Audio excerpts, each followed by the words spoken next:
Hovorí sa, že všetky cesty vedú do Ríma. Podľa nás všetky cesty vedú do Banskej Štiavnice.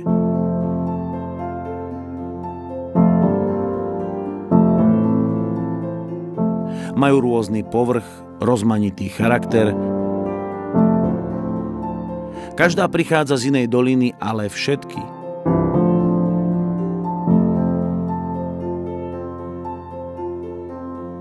vedú do Štiavnice. Práve na cestách v okolí Meky nášho baníctva sme spoznávali paletu modelov Maserati, ktorými chce automobilka zabodnúť trojzubec priamo do srdca motoristického nadšenca. Nie je to samoučelné, pretože táto vyše storočná talianska fabrika tvrdí, že Maserati bolo a vždy bude voľbou srdca. Na zvádzanie používa rokmi osvedčené i úplne nové spôsoby. A už asi tušíte, ktorý bude ten najmodernejší. No jednoznačne SUV. Vítajte pri ďalšom videu, v ktorom osedláme tisícky talianských koní. Ideme zistiť, ktoré Maserati bude voľbou toho nášho garážovského srdca. Tak sa pohodlne usaďte a vnímajte emócie, vône, zvuky spolu s nami. Však robíme to najmä kvôli vám, ale zase mne toto zle nerobí. A teraz prišla tá zásadná otázka. Môže byť vôbec nejaké SUVčko voľbou srdca? Motoristickí hejteri hneď zdvihnú zbrane. No ale pozrite sa napríklad na také Porsche Cayenne. Všetci boli proti a dnes sú Porsche SUVčka najpredávanejšími modelmi značky. A mne práve ten Cayenne tak trochu prišiel na keď som si sadol do Levante, ktoré by sa malo ako ten vietor Levante stredomorský v priebehu chvíľky absolútne zmeniť. Tak ja si skúsim urobiť úpravu. Zvuk. No to je niečo iné. Tlmiče. Teraz tam dám manuálny režim.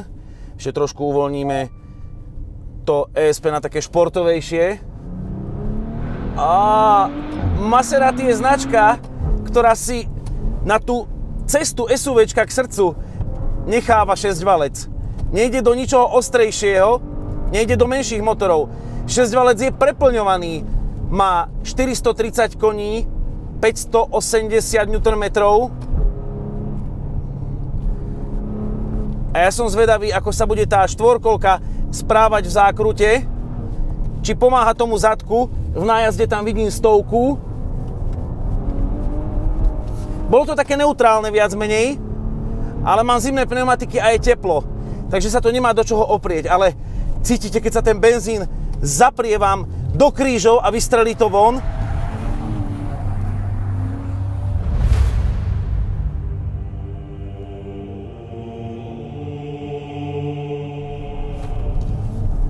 Tie zimné gumy to nedržia, toho by som sa bál, no ale pôžitok je to úžasný. Pripomína mi to trošku Cayenne. Ja neviem, existuje niečo, čo by mohlo prekaziť tú cestu Levante, tú cestu SUVčka k srdcu, aj takého zvrhlého chlapa, ako som ja? A tak možno diesel.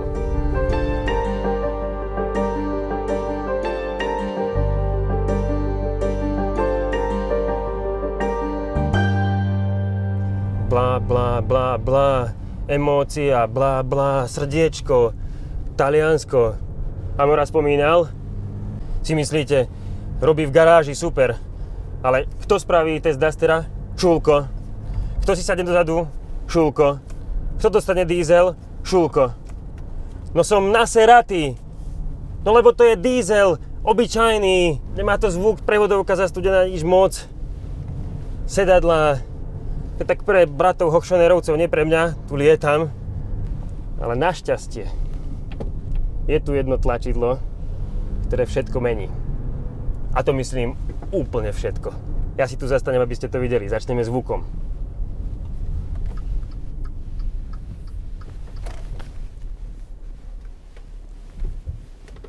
Počúvajte. Takto to znie normálne. Teraz skúsme moje magické tlačidlo. Pozrite sa zvonku.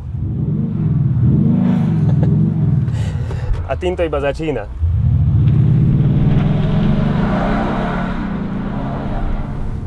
Sám som musel prvýkrát vystúpiť z auta, presvedčiť sa, že ten zvuk je pravý a nie z reproduktorov. Ako, nie je ten benzínový, ale úplne taký klokotavý, krásny dízlový bas, nenormálny bas to má. No a teraz to radí pekne. Vôbec, celé auto sa zmenilo. Ešte som nezažil diesel, ktorý by tak dobre reagoval na plyn. Pozrite, ako to cúka s ním. Nádhera. Brzdy. Opäť. Prvý dojem by bol, hejter by povedal, že sú slabé. Diplomat by povedal, že sú s jemným nástupom, jemné, dávkovateľné.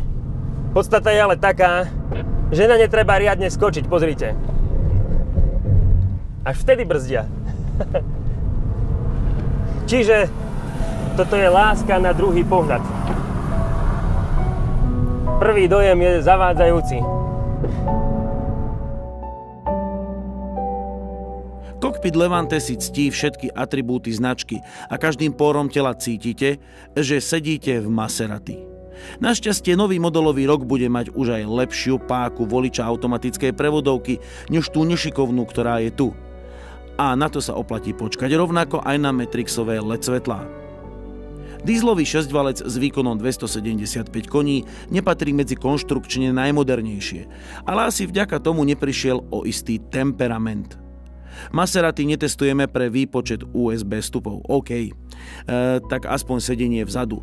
Tak toto vyzerá, keď sedí šulko za šulkom.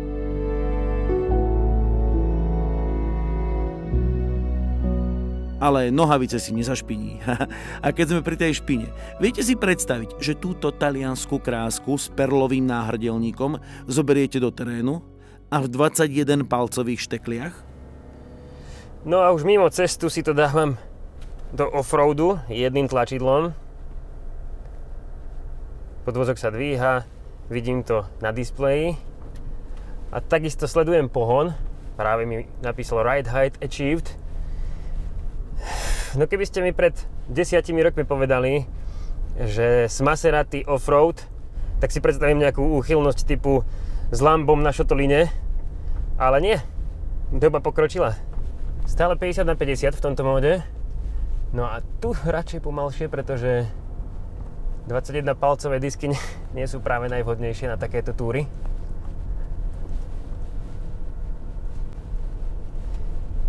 Stále tam mám 50/50, niekde cítim, ako ten systém pracuje, prehadzuje si to, ale v podstate to ide úplne komfortne. No a ja viem, že tá svetlá výška momentálne, však to vidíte z boku, je monštrózna a napriek tomu mám trošku strach, aby som niečo nechytil. A poviem vám, končí sranda. Tie veci vždy vyzerajú milosrdnejšie na kamere ako v skutočnosti, ale poviem vám, s lacnejším autom by som sa menej bal. Ale na druhú stranu teraz cez ten horizontík radšej pomalšie. No poď teraz, poď. Musíme to dať. Maserati! V hoteli nám dole povedali, že ale tu veľmi autá hore nechodia.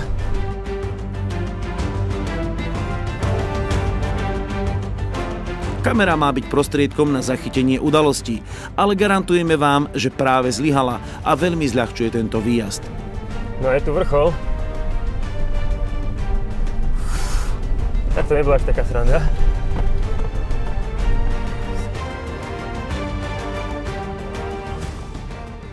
Mimochodom, aj táto cesta vedie do Banskej Štiavnice. Bolo to úplne perfektné, ako hore kopcom v offroadovom režime zaberalo Maserati a jeho Q4 50/50, ako si to držala. Mám tam športový režim v tejto chvíli a keď idem štartovať, mám tam manuálne jednotku, tak zatiaľ je to pripravené 100% dozadu a keď to takto pod brzdou pošteklím, tak sú tam nejaké percentá dopredu, no uvidíme, čo to bude. Takže skúsme si taký poriadny štart. Chvíľku mu to trvá, kým to zaberie. Fú, ale potom to letí. Hejha. Ale celkom pekne ešte to pruženie spracováva, tá pneumatika, všetko, čo od neho chcem. Pri brzdení 100% dozadu. A teraz mám taký nápad, že by sme mohli vyskúšať jednu vec. Funguje to. Teraz sa postavím možno niekde sem, kde nie sú veľké skalky, predsa robím to na 21 palcových diskoch.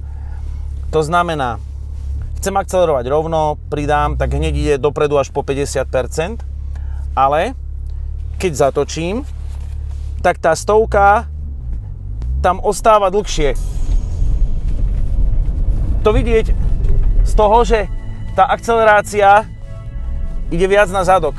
A na tejto štvorkolke je to cítiť, je zábavná, prihovára sa nám. A ešte skúsime jednu vec, taká trakcia, mäkvo a tvrdvo. Som zvedavý, že čo to spraví v tomto blátku. Že ako to zareaguje, či to hodí nejak na druhú stranu. Takže štart. To ani nezvrtlo do boku, nič to neurobilo. Paráda.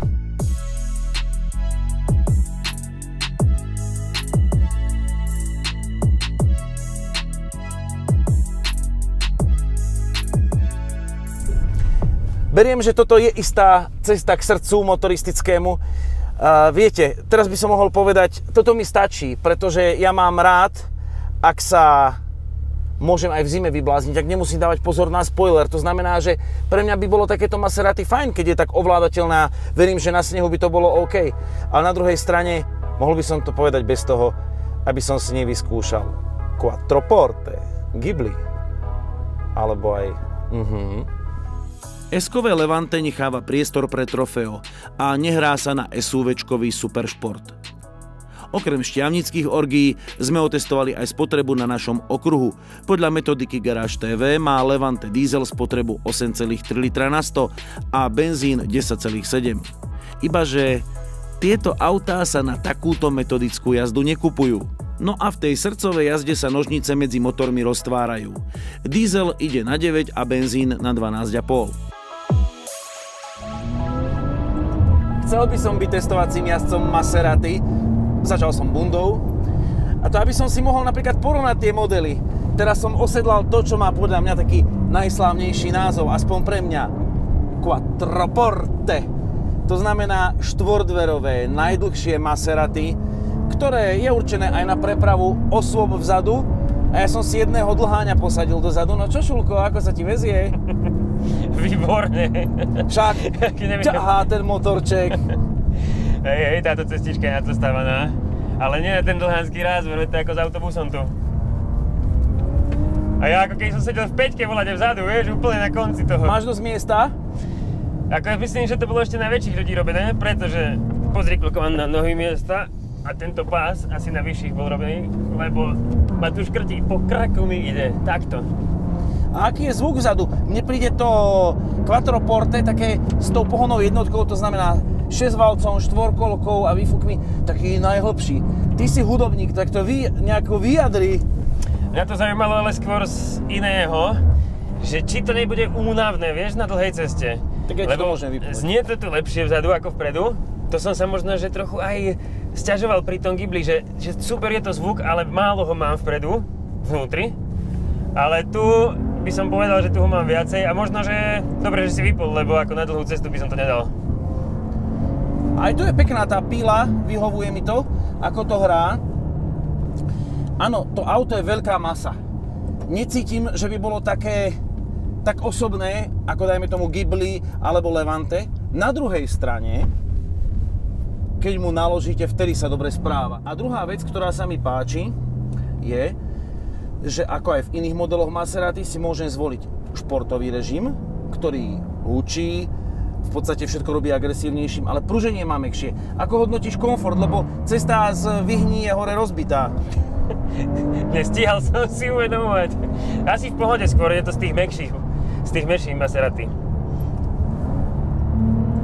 Ale chcel by si byť taká osoba, ktorá sa vozí vzadu? Nie? A čo tak začínaš robiť? Kým dnes má Quattroporte silnú konkurenciu, v roku 1964 bola prvá generácia široko ďaleko jediný V8 supersedan pre štyroch, so 4 dverami a s výkonom 264 koní. No a ak si ešte pár rokov počkáme, bude aj dnešný oturbený 3-litrový 6-valec unikátom. Veľmi som sa tešil na Quattroporte so slávnym menom, ale aj napriek neopakovateľnému zvuku to nebude Maserati môjho srdca. Ja by som na zvrhlé jazdenie potreboval silnejšie brzdy a kratší rázvor. Presne ako v dobe svojho vzniku, aj dnes je Quattroporte diaľničné Maserati s výkonom 430 koní. Jednoducho na toto auto sa cítim príliš mladý. Po zimnom teste Ghibli som túto radosť doprial Šulkovi. Bol som zvedavý, ako sa bude dlhonohý kolega cítiť v kratšom Maserati. Ghibli pomenúva vietor v Severnej Afrike, ktorý vanie väčšinou z juhu, z púšte a prináša prach a piesok. Je to vlastne lokálne pomenovanie pre široko. Nikdy sa mi nepáčilo to meno. Ale auto? Tak to je už druhý príbeh.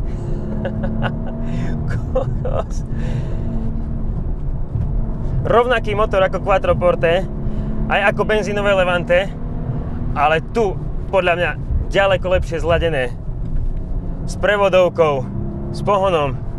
To je tá správna veľkosť. Ghibli nie je ľahké, má 1800 kg, ale predsa je to skoro 400 kg menej ako Levante a je to strašne cítiť, aj na brzdách. Toto je stroj. Je tam tá presnosť, aj živelnosť toho stroja, ale zároveň je tam istá vychovanosť, mäkosť, noblesa. Uha!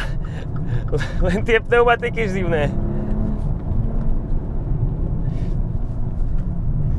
Ak Levante dízlové bola láska, ale na druhý pohľad, toto je láska na prvý pohľad.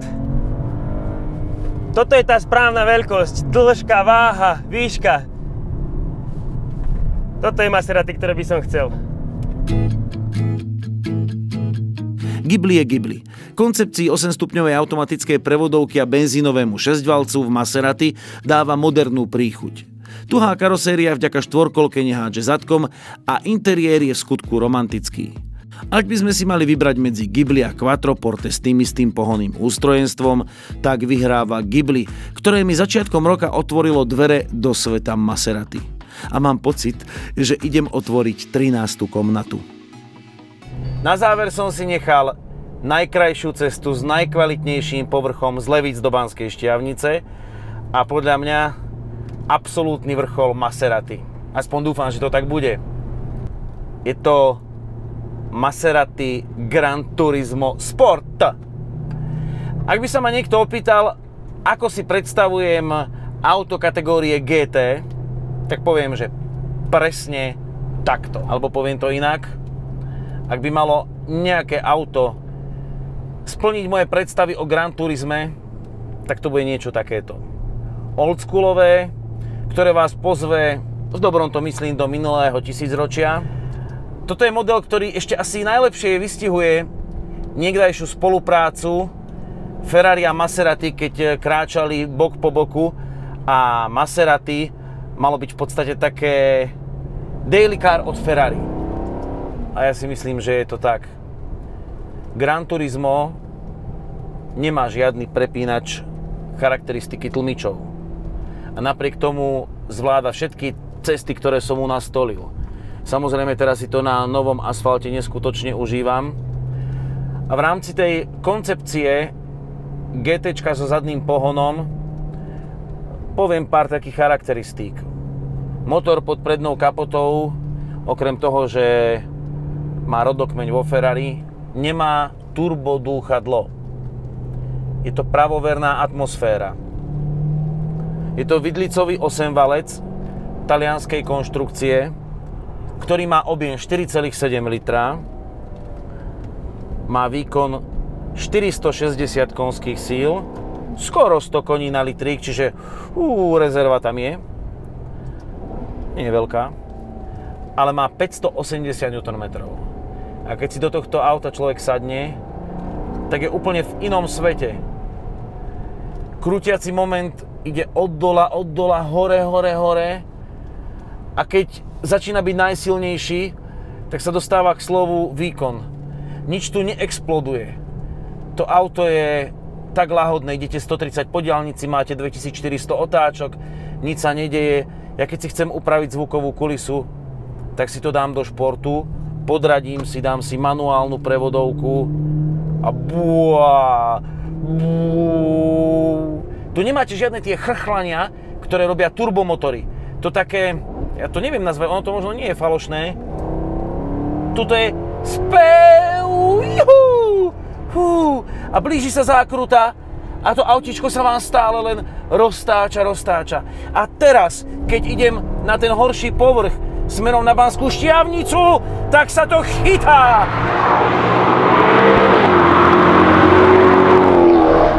Netreba vám adaptívne tlmiče. Stačí dobre nastavený podvozok. Veď ale trojočku. Čo, budem tu dvojkou chodiť? Áno, 3. Jaj. Viete, ako držím ten volant? Cítim každý por cesty. To, čo sa mi zdalo také Gran Turismovské, také ležérne, je teraz píla. Není to až tak ostré, ako Porsche GT3 RS, to nie. A ten podvozok si sadne tá riť a ju to prilepí. Áno, mal som s Poršákmi zážitok, toto je niečo podobné. Toto je také ako Porsche, keby ste trošku natreli marmeládou, že to nie je také ostručké, štipľavé, ale mal som pocit, že na diaľnici pri 130 to tak musím korigovať, že to auto je také. A tu, teraz keď si tlmiče zaťažím, tak si to sadne, miestami vlhká cesta. Hop. Tak. Teraz môžeme tomu kúsok pridať. Ľudia, pot sa mi rinie na moje holé čelo. Ja explodujem z tohto auta. Ja som vďačný, že mi to dali, že som neuväznený na okruhu. No, takto odbočujem na Rychňavu.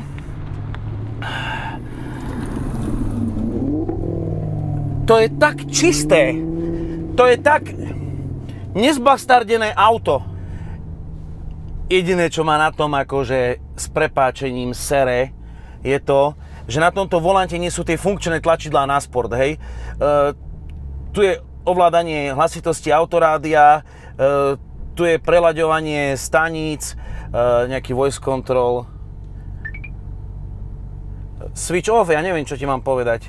Sorry, end of recognition. Nevadí. Jasné, páčka, pozrite, postaro, teraz čakáte taká covacia kamera, no figu, za 140 000 v aute. Ale, hej, toto chce šoféra, ktorý s 5-metrovým Gran Turismom, s 2,9 metrovým rázvorom vie cúvať. Jednak podľa zrkadiel vie si odhadnúť, kde je ten zadok. To je pre šoférov, deti, tomuto vy nerozumiete.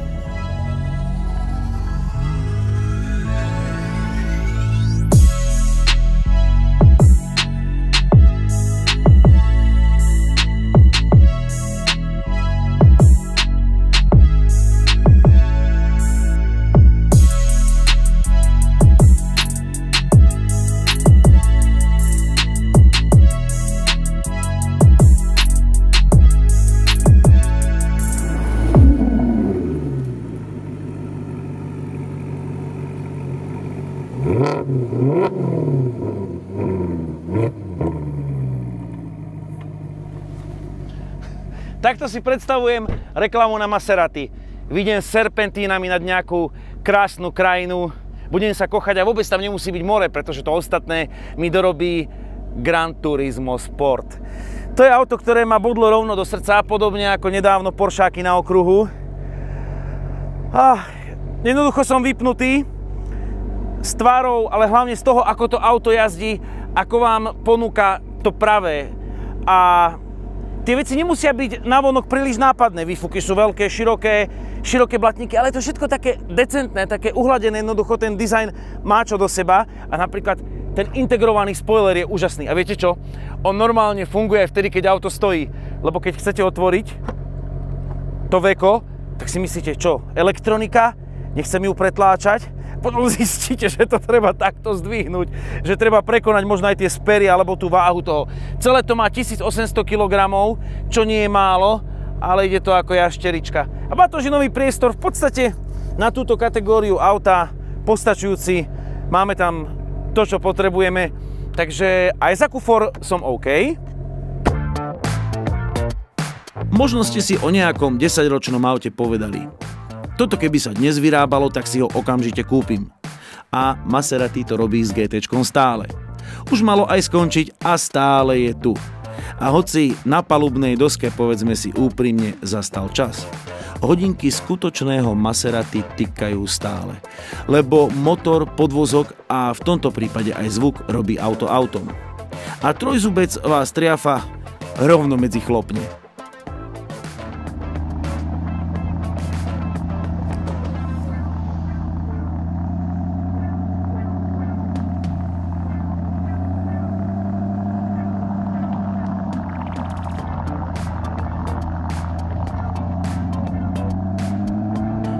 V tomto videu sme sa s vami chceli podeliť o radosti, ktoré sme prežili po šoférovaní modelovej palety Maserati. Naše talianske lásky sme si nechceli nechať iba pre seba. Samozrejme neprekážalo by nám jazdiť pár týždňov na Maserati a testovať kúsok za kúskom, ale to by neostal priestor pre iné značky. Takto sme to skoncentrovali do jedného, aj na námestí Svätej Trojice v Štiavnici.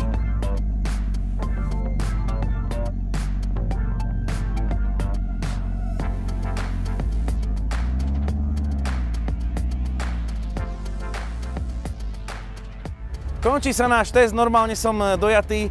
Podarilo sa nám tými rozmanitými cestami do Banskej Štiavnice doniesť celú paletu Maserati. A Šulko, je asi úplne jedno, ktorý z tých trojzubcov je, každý asi trafí nejakým spôsobom do srdca. Každý, no ja som si vždy myslel, že to GTčko bude ono, to je hrúza. Ale pre takých bežných ľudí, pre mňa to najmenšie meno, najväčší zážitok. Ghibli, kde si? Určite. No a čo sa mňa týka, tak najlepšie poznanie z tohto je, že Maserati ostalo automobilom. Vždy, aj keď je to SUV, možno keď je to aj ten diesel, vždy má v sebe niečo automobilové, tú vášeň. A viete, ktorá je voľba môjho srdca? Je v strede. V podstate technicky najstaršia, ale to je to auto, ktoré ma odrovnalo. Ďakujem, že ste nás sledovali, tešíme sa niekedy na budúce. Ahoj! No a chlapci, dajte tomu zvuk. Viac! Toto je ten heartbeat. A ešte jedno tajomstvo.